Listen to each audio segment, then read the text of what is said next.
بسم اللہ الرحمن الرحیم۔ پرانی سے پرانی کھانسی دور کرنے کے لیے امرود کو جلا کر اس کی راکھ کھائیں، اس سے پرانی کھانسی بھی ختم ہو جائے گی۔ چنبیلی کے پھولوں کی خوشبو سونگھنے سے سانس کی بیماری نہیں ہوتی۔ سانس کے مرض میں مبتلا یا دمہ کے مریضوں کو مونگ پھلی کا استعمال فائدے کے بجائے نقصان میں مبتلا کر سکتا ہے۔ حمل والی عورتیں کھانے میں زیادہ سے زیادہ کدو کا استعمال کیا کریں، اس سے پیدا ہونے والے بچے کا دماغ تیز ہوتا ہے۔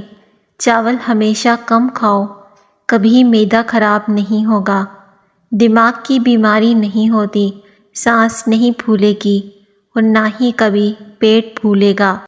جو لوگ چاول کا زیادہ استعمال کرتے ہیں تو وہ بے حد بیماریوں میں مبتلا ہو جاتے ہیں۔ نہار منہ انگور کھانے سے معدے کی سوزش بہترین ہوتی ہے۔ اسٹیل کے گلاس میں پانی پینے سے دماغ تیز ہوتا ہے۔ اپنے ٹوتھ برش پر نمک چھڑک کر اس سے دانت صاف کریں، اس سے دانتوں کی صفائی کے ساتھ ساتھ آپ کے مسوڑھے بھی مضبوط ہوں گے اور منہ کی بدبو بھی ختم ہو جاتی ہے۔ ناظرین، اس طرح کی مزید ویڈیوز کے لیے چینل کو ضرور سبسکرائب کریں، ویڈیو کو لائک کر دیں۔ شکریہ۔